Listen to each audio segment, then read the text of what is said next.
चलिए अगला कॉन्सेप्ट आज बात करने वाले sir hashtag number 9 standard costing हमारा टॉपिक चालू हुआ है। टीवाई बीकॉम वाले बच्चे, टीवाई बैफ, इनका आप लोग का सेम 6 में ये टॉपिक है एंड एमकॉम वाले बच्चों का सेम 1 में है।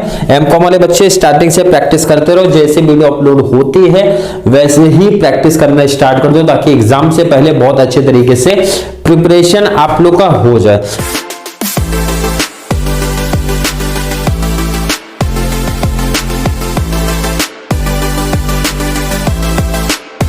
पहले बात कर लेते हैं बीकॉम लेवल के क्वेश्चंस आपको करा देता हूं, बाद में आपके 2016 से लेकर 19 के क्वेश्चंस भी आप लोग को दिखा दूंगा किस टाइप के क्वेश्चंस आते हैं। कोई भी बच्चा जिसके पास यूपीएस अवेलेबल होगा डायरेक्टली कुछ सम प्रैक्टिस करके आप सीधा अपने प्रीवियस ईयर का पेपर सॉल्व मत करने लग जाना, पहले एडवांटेज है। पहले कोई भी टॉपिक जब आप प्रैक्टिस करते हो कंप्लीट तरीके से, जब मैं बोलूं कि आप लोग का हो चुका है उसके बाद आप टॉपिक प्रैक्टिस करोगे। जो रिमेनिंग बता रहा हूं 16, 17, 18, 19 के जो क्वेश्चंस आपके एग्जाम में पूछे गए हैं आप खुद से भी कर सकते हो, मैं करा के दूंगा। बट जो बच्चे को लगता है कि नहीं सर, उनको कुछ बच्चे ऐसे होते हैं ना जिनको बहुत जल्दी रहता है कि भाई मैं पहले क्या करता हूँ लास्ट ईयर के जो भी क्वेश्चन आए थे वो क्वेश्चन प्रैक्टिस करना स्टार्ट कर देता हूँ, तो अभी उस लेवल पे आप नहीं पहुंचे हो। क्योंकि सर ऑलरेडी बार बार बताया जा रहा है बीकॉम लेवल वाले को 3 ही पूछा जाता है, means cost, price and quantity. आप लोग को मिक्स एंड यील्ड बाकी है ऑलरेडी, तो मिक्स यील्ड होने के बाद आप प्रैक्टिस कर सकते हो मटेरियल का, क्योंकि अभी लेबर भी है एंड सेल्स भी है। 3 हमारे जो सबसे ज्यादा इंपॉर्टेंट है। लास्ट हमारा ओवरहेड से जो अभी तक आता नहीं है, मींस चांसेस है कम है, बट हम लोग सम वहां से प्रैक्टिस करने वाले हैं। टॉपिक क्या है सर, इस टाइप के क्वेश्चन हमको दिख रहे हैं एग्जाम में और आते भी है एग्जाम में। क्वेश्चन है स्टैंडर्ड दिया है आपको, एक्चुअल दिया है एंड यहाँ पे चेंज किया 2 टाइप्स के मटेरियल भी आपको दिख रहे हैं, ए बी। तो मटेरियल आपका दिख रहा है sir A and material B दिख रहा है, क्लियर है।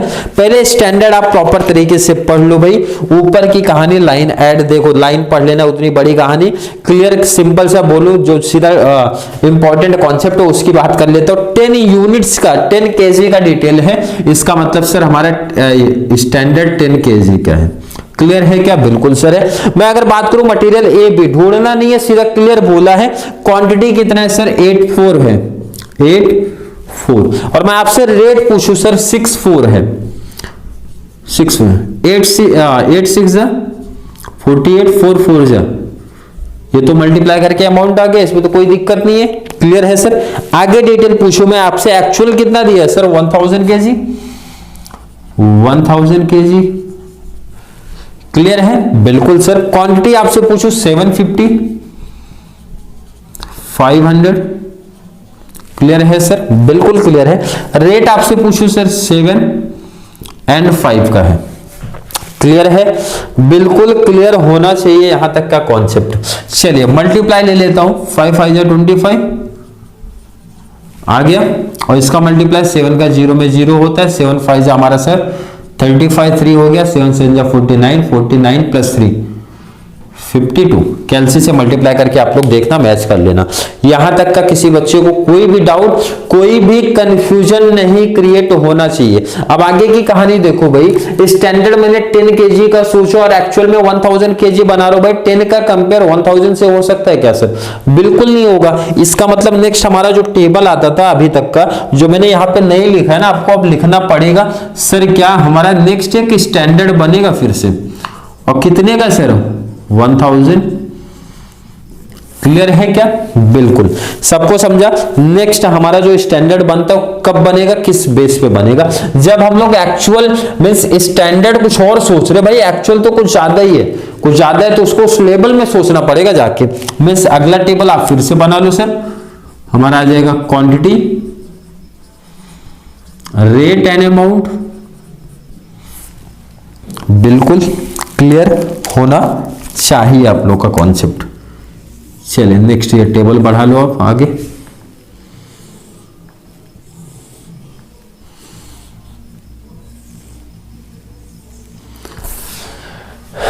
चलिए मुझे लगता है काफी बच्चों का कॉन्सेप्ट ऑलरेडी क्लियर होगा कि ये क्वांटिटी कैसे मिलने वाली है। अगर मैं देखो यहाँ पे विदाउट वर्किंग नोट के बनाना चाहूँ तो बन जाएगा, बन जाएगा। काफी बच्चे बोलेंगे सर हमको आता है, इजी ट्रिक्स हमको आता है, मैं यहां से क्रॉस करके निकाल लूंगा। क्लियर है क्या? ये चीज माइंड में आया कि नहीं आया? मतलब सर कैसे?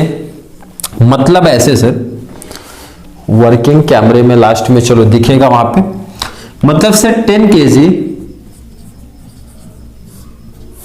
अब यहां पे ध्यान रखना आपको एक्स एंड वाई दो डिफरेंट फाइंड आउट करना। पहले एक्स की बात कर लो, टोटल नहीं लेना, ध्यान रखना एक्स सॉरी ए बी की बात कर लेना है। जब मैं 10 kg का टोटल प्रोडक्शन करता हूं भाई, बनाना है तो क्वांटिटी लगेगा ए का 8, ए का कितना लग रहा है 8, और सेकंड नीचे आप लिख लो फिर से 10 kg का, बी का कितना लग रहा है सर 4, तो यहां पे आप लिख सकते हो for A and second for B. Clear है? जब आपने 10 kg का सोचा तो आपका 8 लगा, सेकंड वाई का सोचा 10 kg का 4 लगा, उसी बेस पे जब मैं सर 1000 का सोचूंगा तो ये कितना आएगा, ये भी 1000 का सोचूंगा तो कितना आएगा सर, क्रॉस मल्टीप्लाई कर लूंगा, आंसर हमारा हो जाएगा। कैसे 1000 मल्टीप्लाई 8 डिवाइड बाई 10, आंसर आपका आ गया 800। और यहां की बात करूं सर मल्टीप्लाई 4 डिवाइड बाई 10, ये कितना आ गया सर 400। कितना है सर 800 400। क्लियर है क्या? आई होप हर एक बच्चे का कॉन्सेप्ट यहां तक क्लियर होगा, किसी बच्चे को कोई भी डाउट कंफ्यूजन नहीं होगा। रेट तो हमारा सर सेम रहता है 64 मल्टीप्लाई 8 6 जा 48, 4 4 जा 16। क्लियर है सर? बिल्कुल क्लियर होना चाहिए। लास्ट में एक टेबल आप बनाना चाहते हो तो बना सकते हो सर टोटल का, अब इस स्टैंडर्ड का कुछ काम नहीं है। क्लियर है?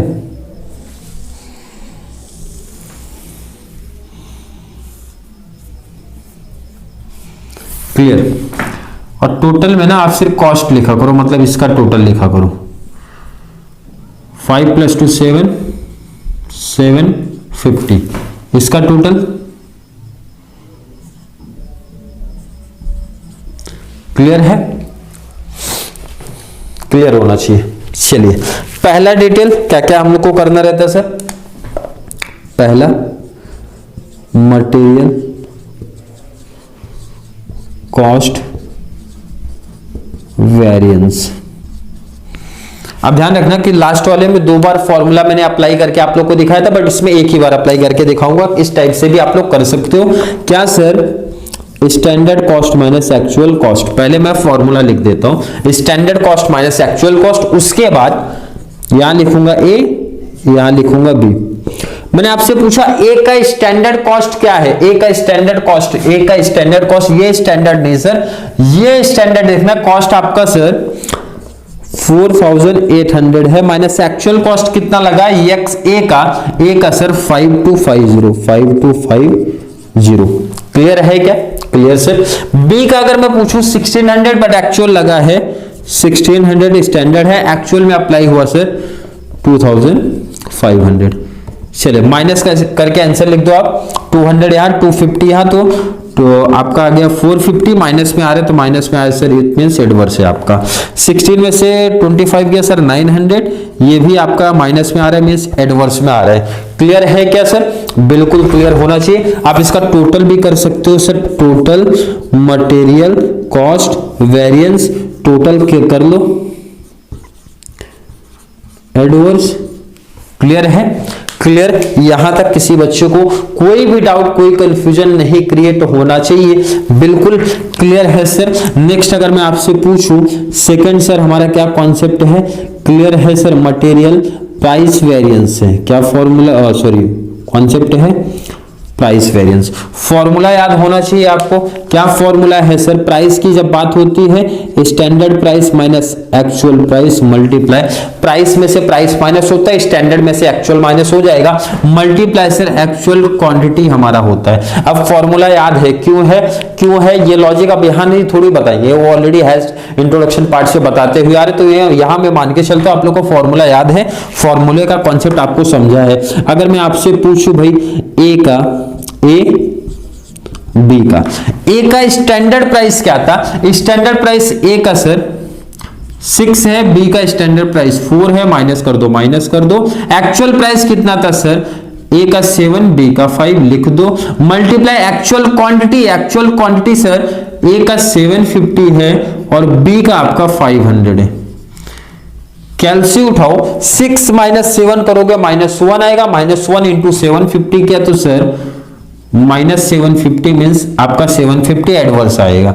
4 माइनस 5 किया सर -1 होता है, मल्टीप्लाई 500 किया सर 500 आपका एडवर्स होता है। अगर मैं आपसे टोटल पूछूं कि टोटल कितना आया तो कोई भी बच्चा बता सकता है sir total material price variance आप लोग का आ रहा है, प्लस करूंगा सर 1250 एडवर्स, क्योंकि दोनों ही एडवर्स में है। क्लियर कॉन्सेप्ट है क्या? हर एक बच्चे का क्लियर होना चाहिए यहां तक का कॉन्सेप्ट। लास्ट हमारा सर जो क्वांटिटी वाला आता है उसका कॉन्सेप्ट क्या है, फॉर्मूला याद होना चाहिए। क्या कॉन्सेप्ट था सर? मटेरियल क्वांटिटी वेरिएंस की क्या कहानी थी? फॉर्मूला हर एक बच्चे को याद होना चाहिए, standard quantity minus actual quantity multiply standard rate, यही आप लोग का फॉर्मूला था। और जब मैं बात करूंगा ए एंड बी का स्टैंडर्ड क्वांटिटी आप लोग की क्या है, ए बी का स्टैंडर्ड क्वांटिटी सर यहां पे है 800, बी का सर 400 माइनस एक्चुअल क्वांटिटी आपका कितना लगा? Actual quantity sir 750 500 multiply standard rate आपका क्या है? Standard rate sir standard rate कितना है सर 64। 800 माइनस 750 किया तो कितना है सर 50 इंटू 6 किया 6 5 या 30 फेवरेबल है, माइनस प्लस में आ रहा है आपका, फेवर में है आपके। 400 माइनस 500 माइनस में हो गया सर -100 इंटू 4 किया तो सर 400 ना आपका एडवर्स है। और जब आप इसका टोटल लोगे 300 प्लस 400 माइनस, तो आपका आंसर क्या आएगा सर? माइनस प्लस आना चाहिए, 100 माइनस आएगा, 100 एडवर्स आएगा। क्या आया सर? टोटल। क्लियर है क्या? क्लियर होना चाहिए आपको, वेरिफिकेशन करने आना चाहिए। वेरिफिकेशन कैसे करते हैं एग्जाम में मैंने बोला आप लोग लिख के भी दिखा दो तो ज्यादा बेस्ट रहेगा। कुछ एग्जांपल्स मैं ऑलरेडी बता के दिया हूं कि वेरिफिकेशन आप लोग कैसे करोगे, तो एग्जाम में कर दोगे बहुत बड़ा एडवांटेज मिलेगा। Cost variance equal to price variance plus quantity variance. Clear है? कॉस्ट वेरिएंस आपका कितना आया sir? Cost variance sir 1350 adverse में आया है। मैंने पूछा प्राइस वाला कितना आया? प्राइस वाला सर 1250 आपका एडवर्स है, प्लस क्वांटिटी कितना है सर 100 एडवर्स है। तो एडवर्स मींस क्या होता है सर? प्लस होता है, माइनस माइनस प्लस होता है तो प्लस कर दो, 1250 प्लस 100 किया 1350 एडवर्स, और ये तो आपका 1350 एडवर्स में तो है ही ऑटोमेटिक। क्लियर कॉन्सेप्ट है क्या? क्लियर है? आपके पास टाइम इनफ बचेगा तो इस तरीके से एग्जाम में वेरीफाई कर लेना जरूर थोड़ा सा, क्योंकि जो एग्जामिनर रहता है ना उनको भी लगेगा कि भाई स्टूडेंट्स को काफी कॉन्सेप्ट। देखो अब कोई ये बच्चा डाउट ना पूछे सर उसको कुछ अलग नंबर मिलने वाला है क्या, नहीं ऐसा कुछ नहीं, क्योंकि टाइम आपके पास बचेगा तो वेरिफिकेशन 2 लाइन लिखने में कितना टाइम जाने वाला है, तो वेरीफाई कर दोगे तो बहुत बड़ा एडवांटेज मिलता है, बहुत बड़ा बेनिफिट्स मिलेगा। एग्जामिनर के माइंड में ये चीज आता है कि स्टूडेंट ने कुछ तो एटलीस्ट इस लेवल का कॉन्सेप्ट किया है। क्लियर है क्या? आई होप हर एक बच्चे को इस लेवल का क्वेश्चन में आज का टॉपिक हमारा समझ में आया होगा। Hashtag number 9।